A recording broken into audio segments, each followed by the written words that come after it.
Ini sudah keluar dari sarang-sarangnya semua teman-teman Wahabi itu. Kepancing juga ya. Begini ya, mengenai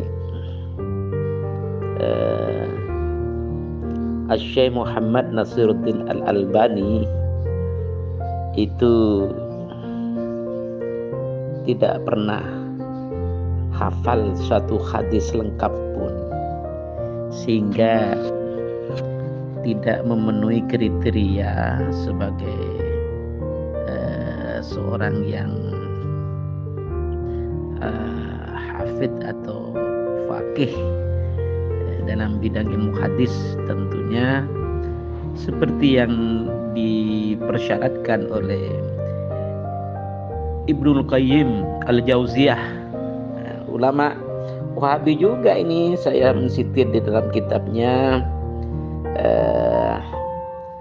A'lamul Muwaqqi'in juz 1 halaman 45, bahwa bismillahirrahmanirrahim, wa qala Muhammadun ibn Abdullah ibn al-Munadi sami'tu rajulan yas'alu Ahmada idza hafizar rajul mi'ata alfi hadithin yakunu faqihan, qala la, qala mi'atai alfin, qala la, qala fasalisa mi'ati alfin, qala la, qala fa'arba'a mi'ati alfin, qala biyadihi hakada wa harraka yadahu. Nah, iya kan? Ayo. Pasti gak ada yang paham artinya ini. Rata-rata itu teman-teman Wahabi di sini itu gak mengerti makna dari teks asli bahasa Arab kok. Jadi saya terjemahkan saja biar tidak seperti waktu-waktu tadi malam atau kapan itu. Jadi berkalam Muhammad bin Abdullah bin Al-Munadi bahwa aku, Muhammad bin Abdullah Al-Munadi bin Al-Munadi, pernah mendengar seseorang bertanya kepada Al-Imam Ahmad bin Hanbal, ya, radhiyallahu ta'ala anhu kama huwa ahluh, jika seseorang hafal 100.000 hadis, dapatkah seseorang itu disebut faqih? Al-Imam Ahmad bin Hanbal menjawab tidak. Al-Munadi bertanya lagi, jika 200.000 hadis? Al-Imam menjawab tidak. Al-Munadi bertanya lagi, jika 300.000 hadis? Al-Imam menjawab tidak. Al-Munadi bertanya lagi, jika 400.000 hadis? Al-Imam Ahmad bin Hanbal mengisyaratkan iya dengan tangannya.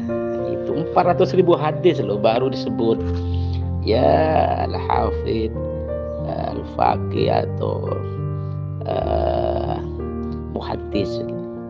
Sedangkan Syekhul Albani ya, beliau itu banyak memberikan pandangan-pandangan yang syadz atau kontroversial dan keluar dari pandangan Al-Quran dan As-Sunnah, sehingga mendapatkan banyak kritikan tajam dan penentangan dari ulama-ulama dari kalangan Wahabi sendiri. Misalnya Albani menuduh adzan yang dilakukan oleh Sayyidina Utsman bin Nurain radhiyallahu ta'ala anhu itu, yaitu adzan 2 kali itu termasuk beliau klaim sebagai bid'ah ya. Jadi beliau dalam kitabnya Al-Ajwibah An-Nafi'ah menilai adzan Sayyidina Utsman itu sebagai bid'ah yang tidak boleh dilakukan.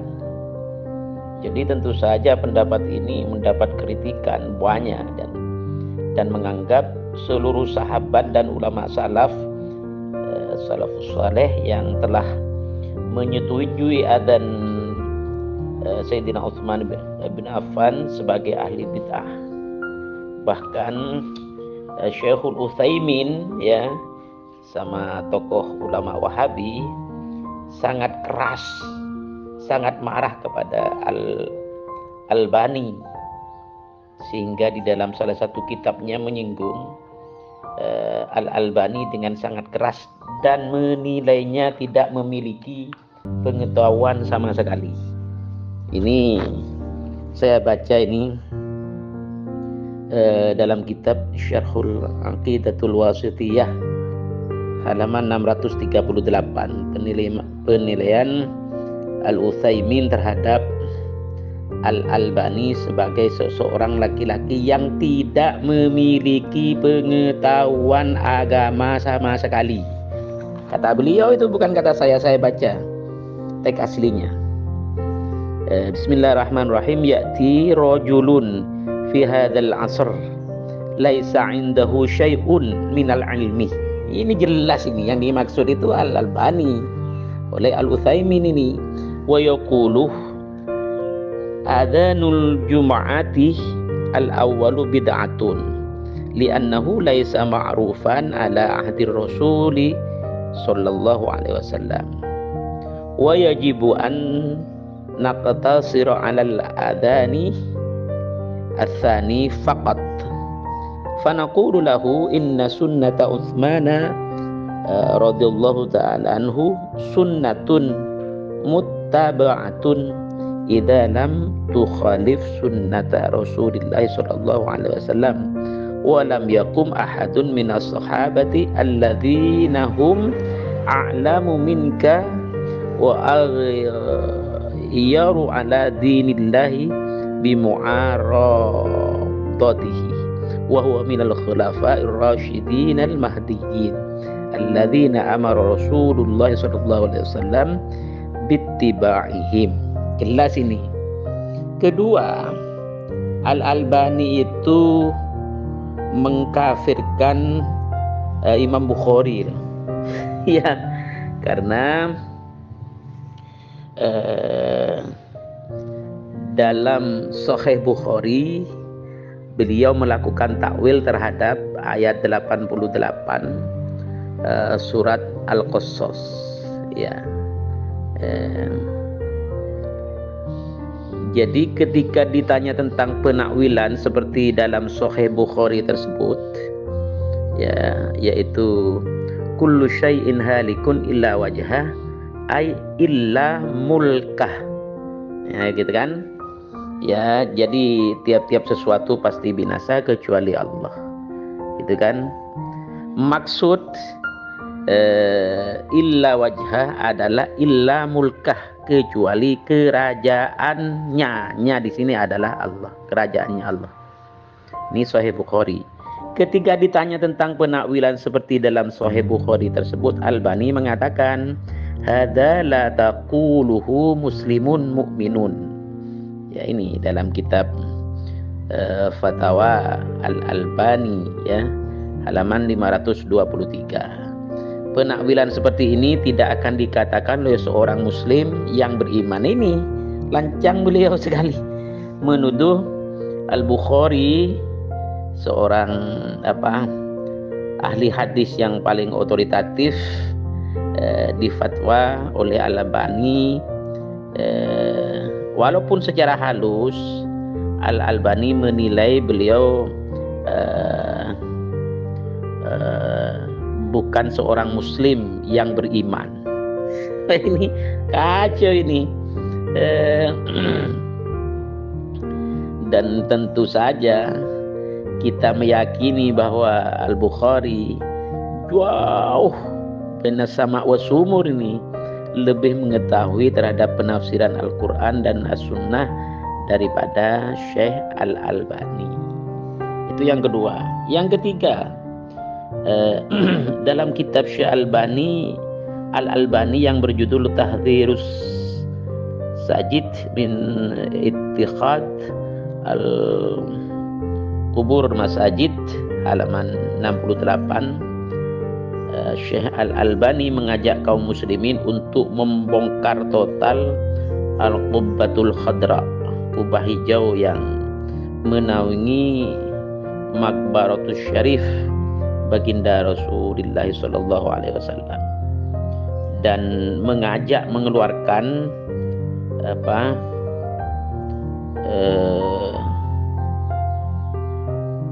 makbarah baginda Rasulullah sallallahu alaihi wasallam dan Sayyidina Abu Bakar Siddiq dan Sayyidina Umar bin Khattab Al-Faruq keluar lokasi Masjid Madinatul Munawwarah, karena Al-Albani menganggap posisi makam Rasulullah sallallahu alaihi wasallam dan kedua sahabat tercinta beliau itu radhiyallahu taala anhuma yang berada dalam lokasi Masjid Nabawi itu sebagai fenomena penyembahan berhala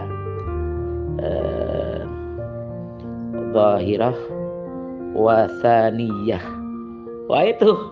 Wah ini pendapat Al-Albani ini sebagai indikasi kebencian yang sangat mendalam kepada baginda Rasulullah SAW, kepada sahabat Abu Bakar Siddiq, kepada sahabat Umar bin Khattab Al-Faruq. Jadi dengan pandangannya ingin membongkar total itu berarti Al-Albani telah menyalahkan dan menilai sesat seluruh umat Islam sejak generasi salaf yang telah membiarkan dan menganggap baik posisi makam tersebut. Ya, wow, kacau ini. Sementara para ulama telah bersepakat bahwa orang yang berpendapat dengan suatu pendapat yang isinya mengandung penilaian sesat terhadap seluruh umat, maka hukumnya adalah payah ini. Apa hukumnya ini? Enggak saya baca anuannya aja, nanti dikira saya ini mudah mentakfiri ya. Dalam hal ini Al-Hafidh Al-Qadhi Iyad, Al-Hafidh An-Nawawi dan Al-Hafidh Ibnu Hajar ya,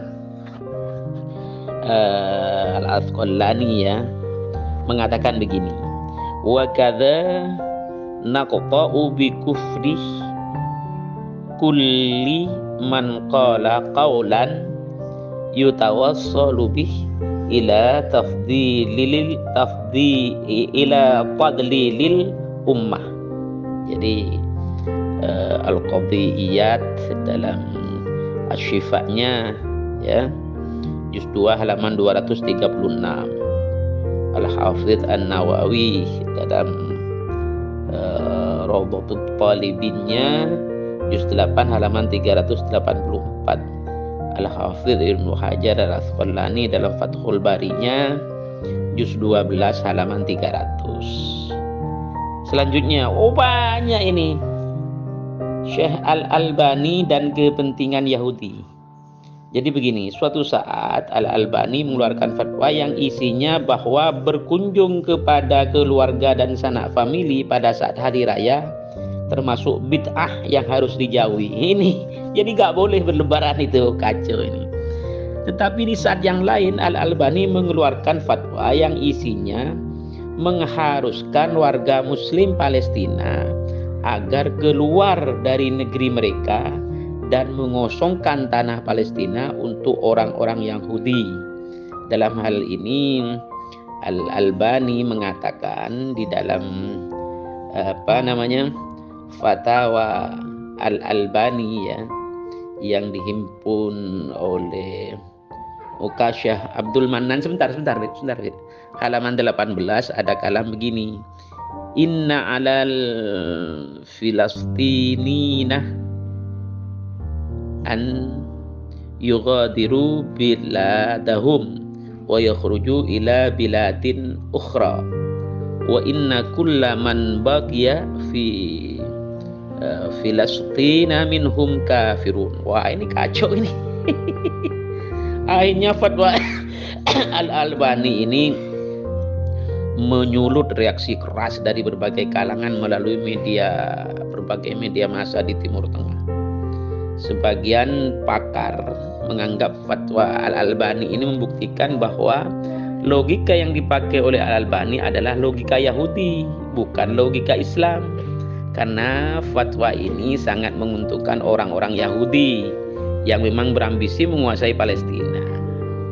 Mereka menilai fatwa Al-Albani ini menyalahi sunnah dan sampai pada tingkatan pikun.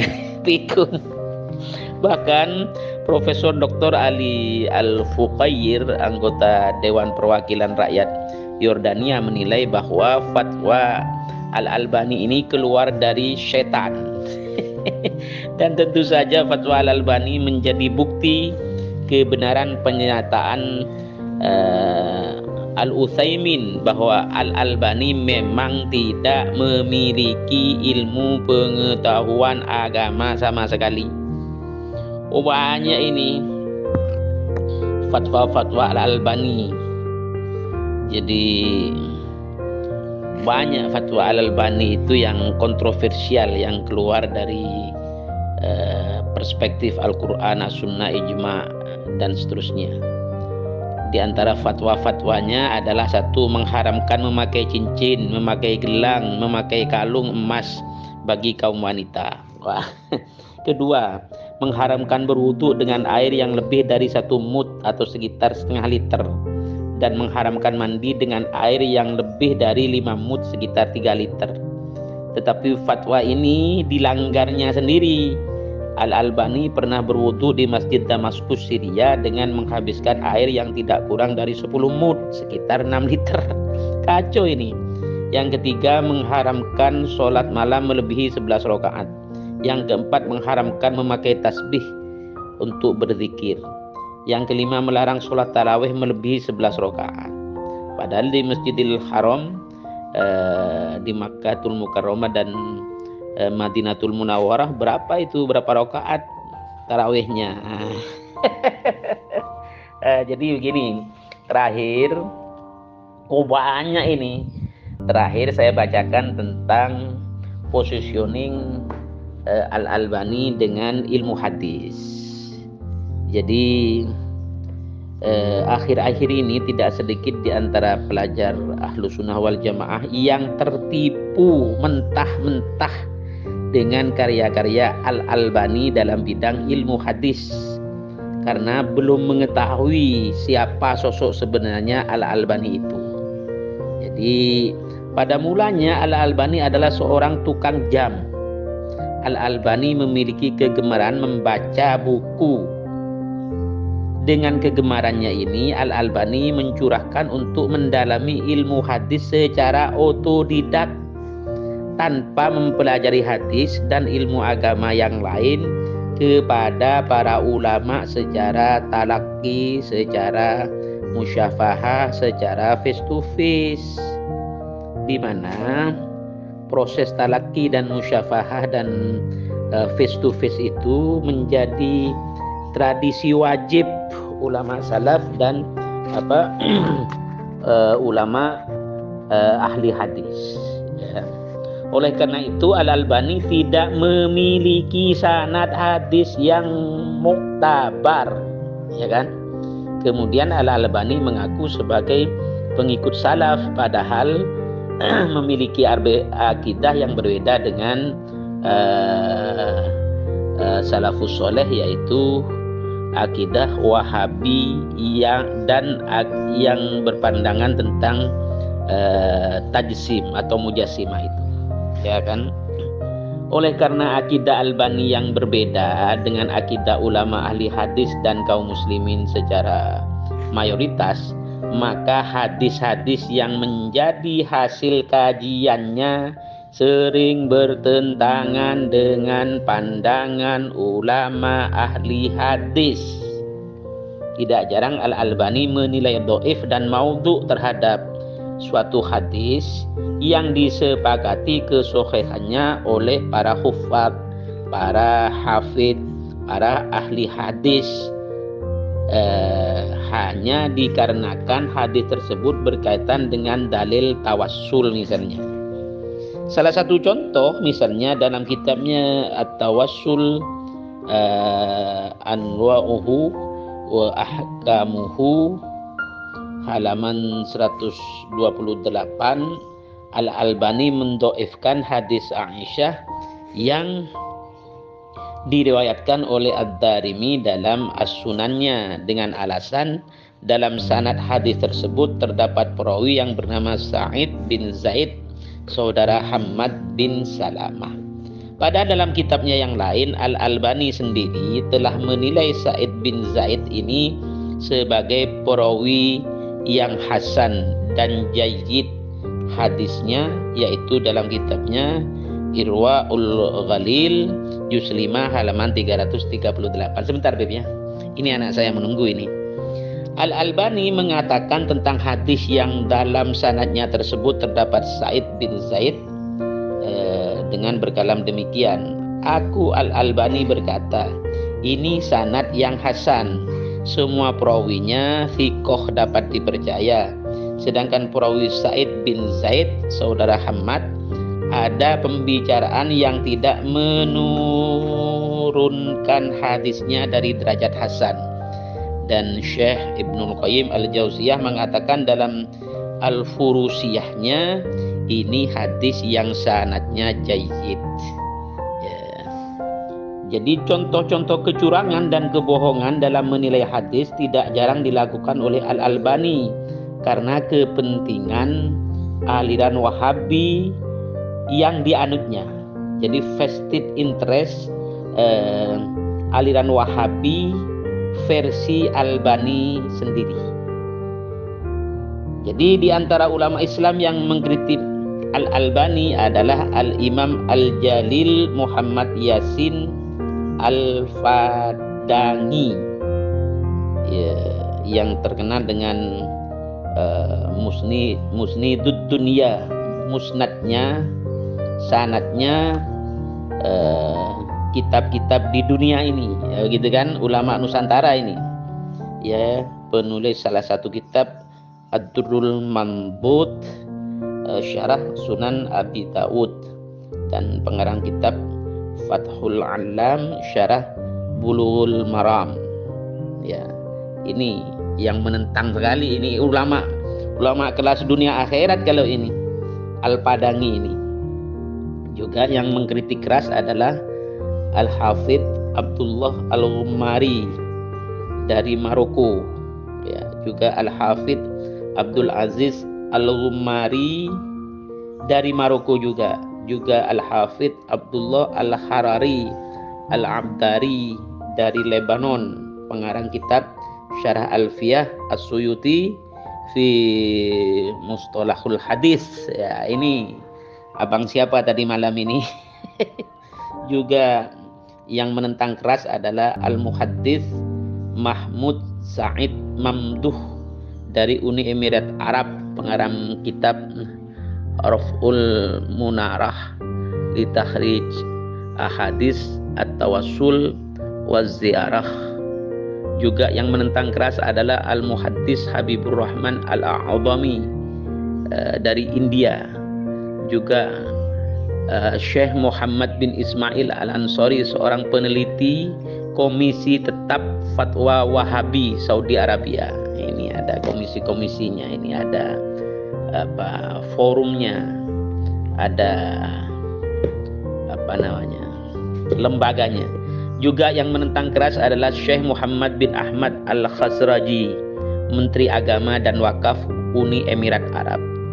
Juga yang menentang keras Al-Albani adalah Syekh Badruddin Hasan Dayyab dari Damaskus, Syria. Juga yang menentang keras Syekh Muhammad Al-Arif Al-Juwaijati. Yang menentang keras juga Syekh Hasan bin Ali As-Saqaf dari Yordania.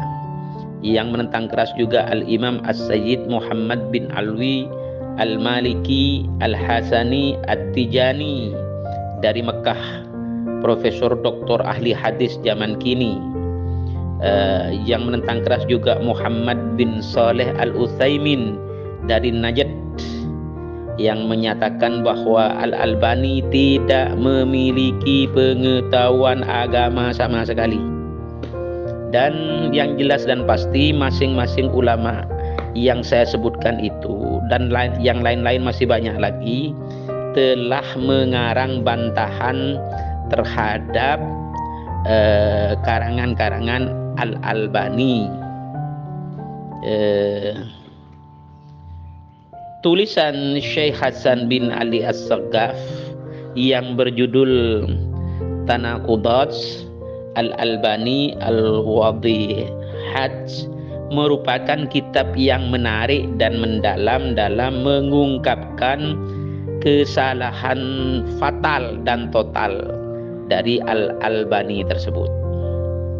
Ya, Syekh Hasan bin Ali As-Saggaf Ba'alawi Al-Husaini mencatat sekitar 1.500 kesalahan fatal yang dilakukan oleh Al-Albani lengkap dengan data dan faktanya.